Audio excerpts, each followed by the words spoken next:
take you to Kabul, where acting Afghan Foreign Minister Amir Muttaqi is speaking. Let's listen in. We were invited to a conference in Geneva.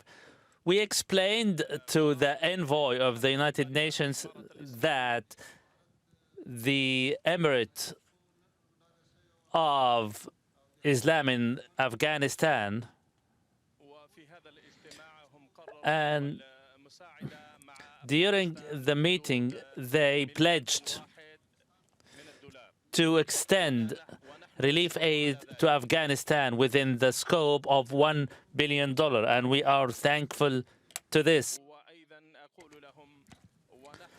We assure to the international community that we are pleased to hear about the pledge committed to Afghanistan. At the same time, we promise on our part that all the relief aid will reach the deserved in Afghanistan. It is our responsibility to hand out the relief aid to all the Afghanis all across Afghanistan and every corner of the country. We are capable of handing out the relief aid to all the deserved. We are keen on preserving the rights of the poor and those in need.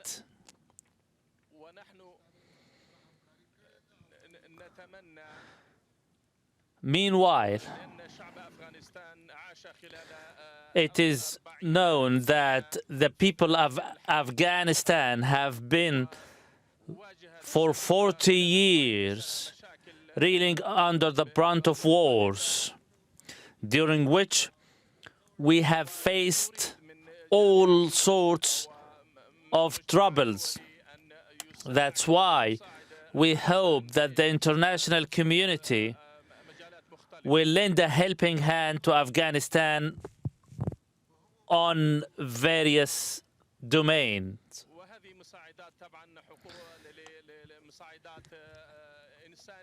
This relief aid is no doubt considered to be humanitarian assistance. We also hope that the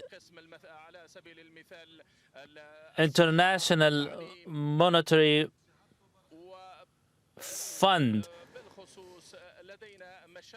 to also consider providing assistance to Afghanistan, especially many sectors are gravely affected, from healthcare to education. All this assistance and all forms of pledges committed to Afghanistan will be channeled towards the ongoing development projects, which, if come to a halt, they will have grave repercussion on Afghanistan and the Afghani people.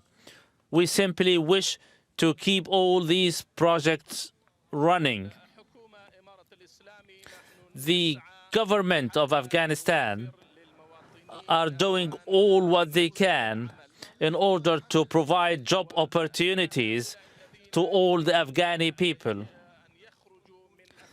And those willing to leave the country and seek their future elsewhere, they are free to go. However, they have the opportunity to remain in their homeland and be of help to their fellow Afghani citizens.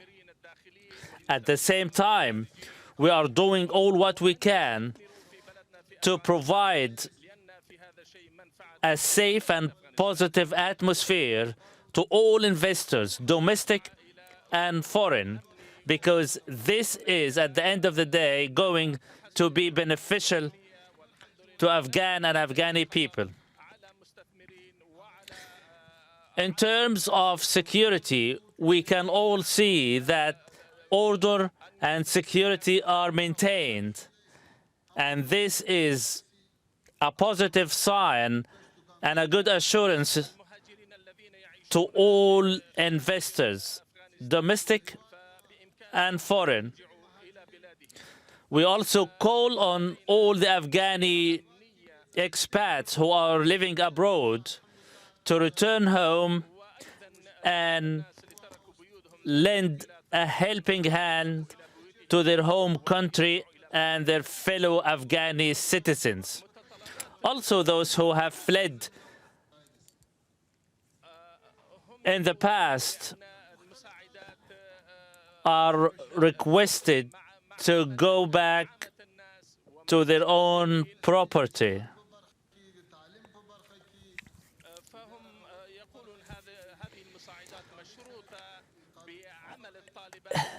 Some claim that the relief aid will be conditional on Taliban's dealings with the world community.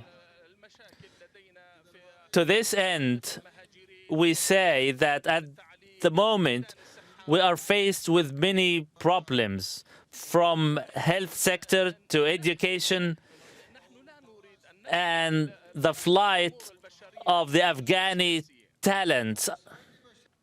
So we should not confuse political issues with humanitarian ones.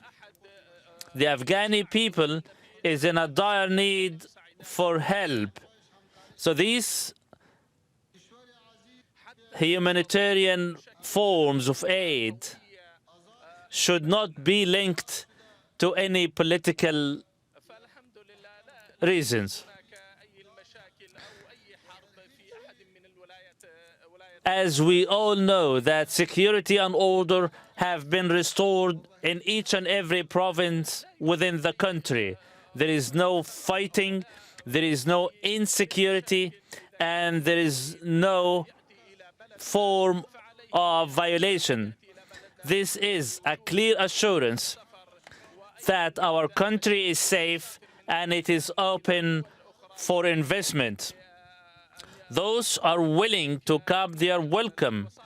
At the same time, all people within who are willing to leave are free to go, provided they are carrying the valid documents. We have maintained order and security, and we are looking forward to continuing to live in peace and security and witness the positive transformation of our country. Here I would like to drive some examples. At the time of the evacuation of the US and foreign troops from Afghanistan,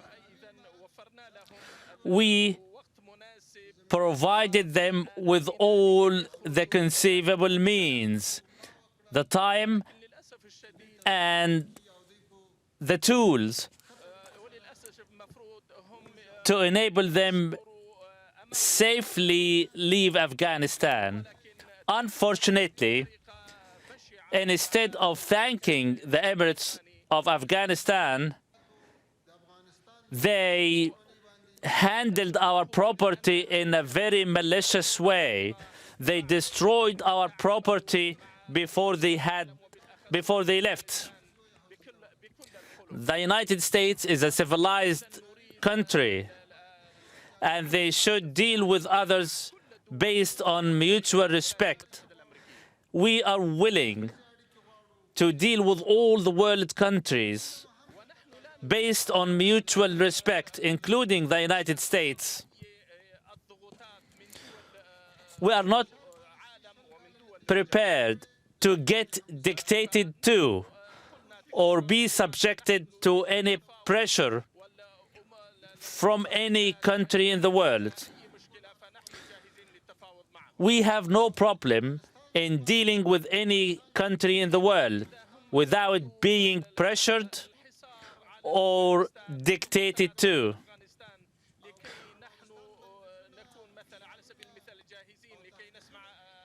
We cannot allow any threats of embargo or sanctions be imposed on our country. We are ready and open to all forms of friendly relations and friendly talks with all the world countries. Now we open the floor to questions.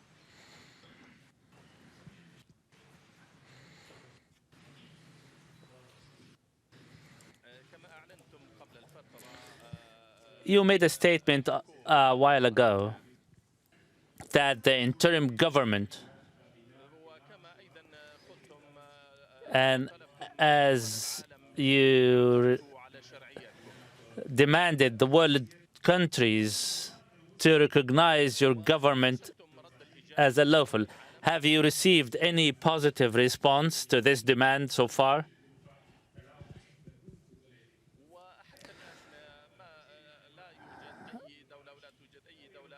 As we speak, we have not seen any of the world countries openly recognizing the Emirates of Taliban as a lawful regime.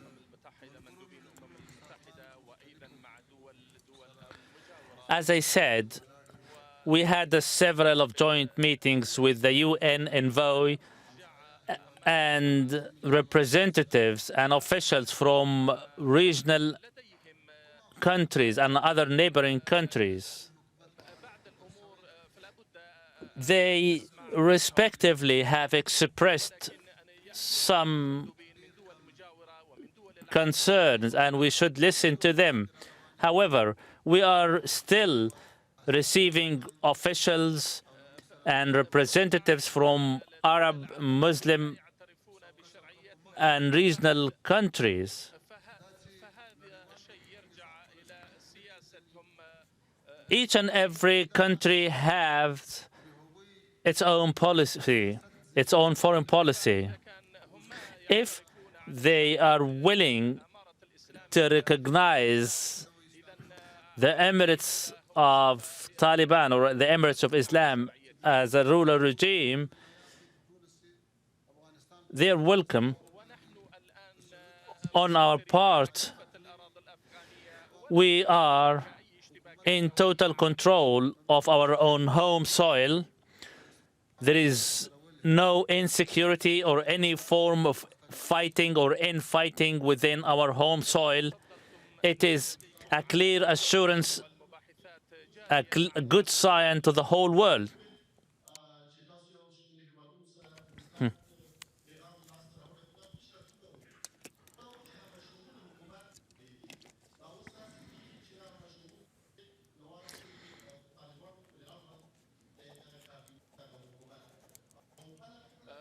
As you mentioned, you have good relations with many of the world countries. A couple of days ago, the Qatari foreign ministers provided some suggestions to your government. Can you elaborate on that?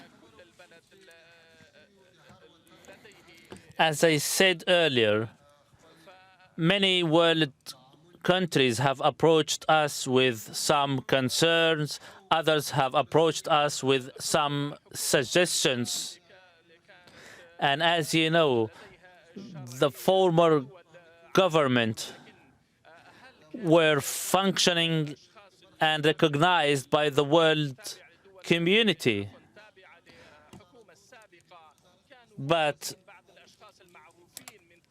it is known that the members of the former government were not adequate enough.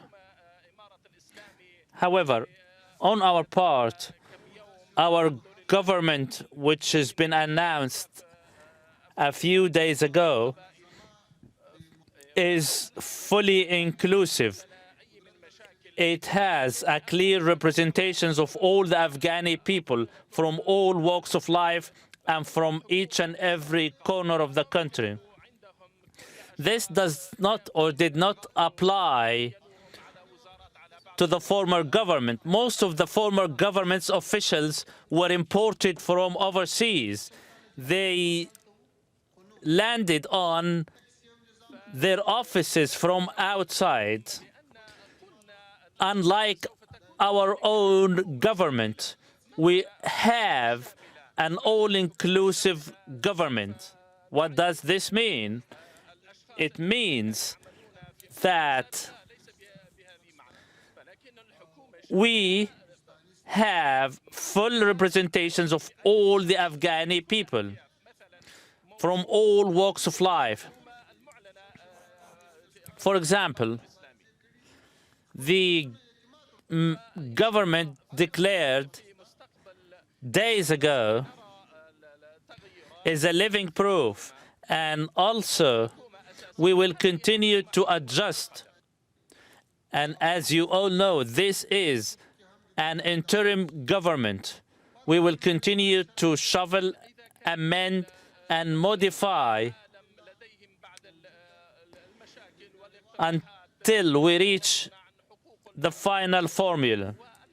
Many of the world states have expressed their concern about women and women's rights.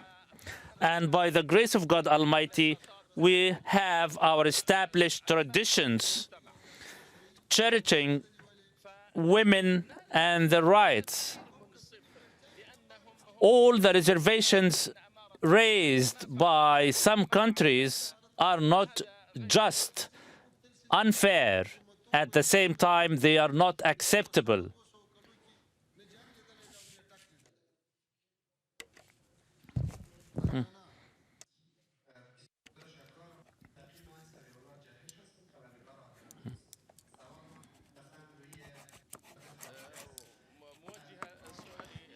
My question is relating to the former foreign ministries officials. What will their future be, whether those within the country or overseas?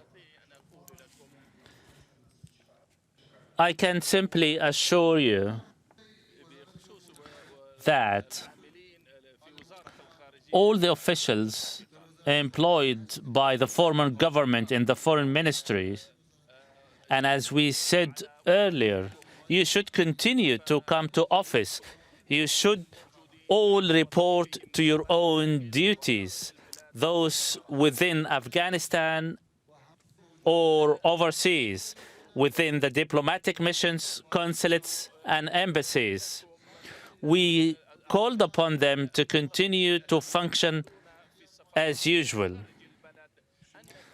The staff of our diplomatic missions abroad, our embassies and consulates, they are our representatives. They should continue to function as normal. We have no objection at all. They have all the liberty to report to office, and this does not apply only to the foreign ministry. We declared the same request to all former government officials. They have the liberty to report to office and to function as was the habit in the past.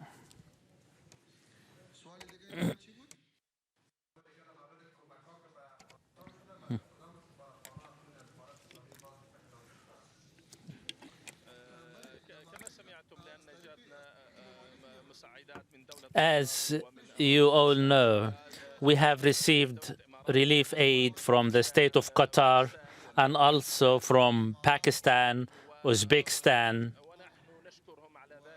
And to this end, we extend all thanks and appreciation to these countries.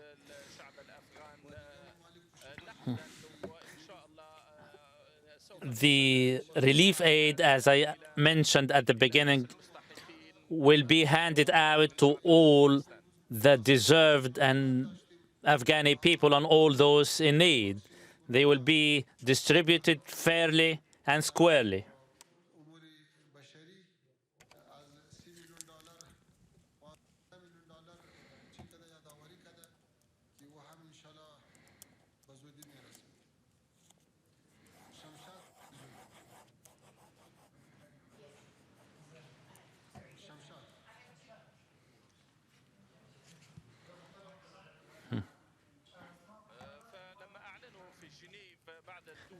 Some states pledged assistance and monetary aid to Afghanistan. However, many of them have made their pledges conditional on your actions, not your words. How do you respond to that? Another question. The former government had certain treaties and promises with some of the world countries in terms of economy and trade.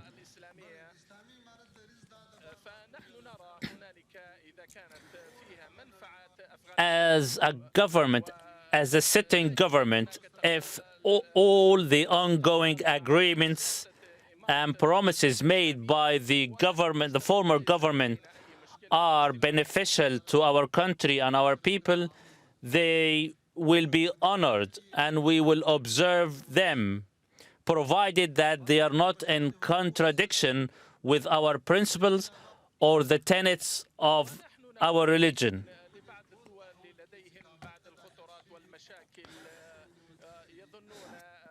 To those countries who have raised certain concerns that we as Taliban have our domestic problems, to them I say, look at the way we entered Kabul. We managed to maintain total control of the city without any form of resistance. This is a clear sign of how the movement is accepted and appealed to all the people. We have entered the city without any resistance, and all other provinces. I do not know what is the basis for these concerns. I am also surprised to see those people demanding human rights and women's rights. I am really surprised. If they have a different definition of human rights or women's rights, let them provide us with such a definition.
We go back to the government and the formation of the recent government. We are seizing each and every opportunity lying ahead. And as I said, this is an interim government.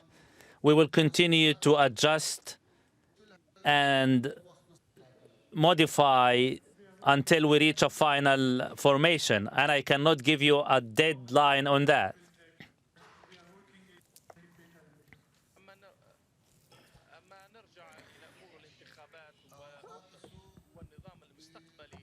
Speaking of the future form of elections and the form of running the state's affair, I can assure you that each and every measure will be decided on time. I cannot give you a deadline on the final formation of the government or the mechanism through which it will be formed or elected. We are taking one consideration in mind, which is the national interest. We assured the international community that the Afghan home soil will not be a launching pad to any assault or attack on any country, regional or elsewhere. Our position is clear. Our stand is firm. If we make a promise, we fulfill such a promise. We keep our promises. It is part of the tenets of our religion. Similarly, we request the world countries not to interfere in our own domestic affairs.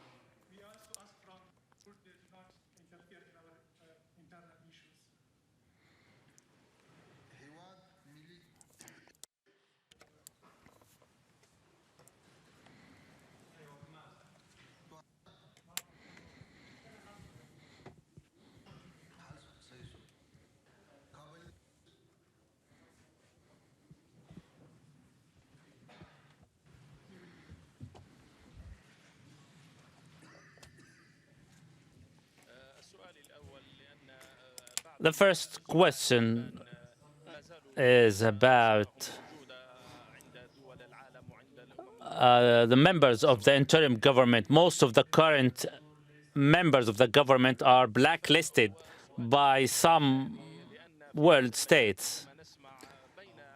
Another question, we heard reports that there are some problems with other factions within Afghanistan against your movement.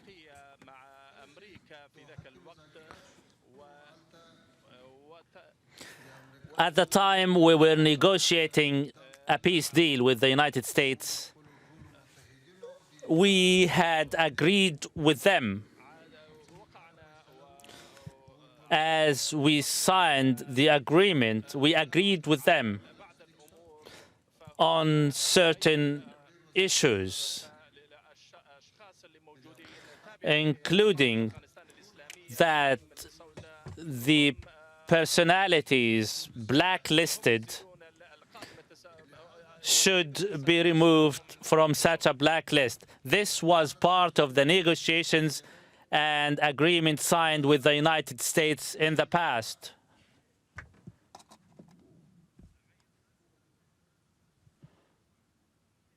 There, we just cut away from a press conference that we were hearing from the acting Afghan Foreign Minister, Amir Muttaqi, who was speaking there. Just to recap for you what we heard there, he explained that he spoke to the UN envoy and told him that the pledge of $1 billion that has just been made by international donors is welcomed and promised that the Taliban will ensure that it reaches those who need it. He also called on all Afghani expats to return home and said that the interim government is doing all it can to provide job opportunities to the Afghan people. It also gave assurances to the international community that the Taliban says it will uphold human rights. He said that if they, the international community, have a different definition that we do of human rights or women's rights, let them provide us with that definition. And we will bring you the very latest on that press conference as it comes to hand.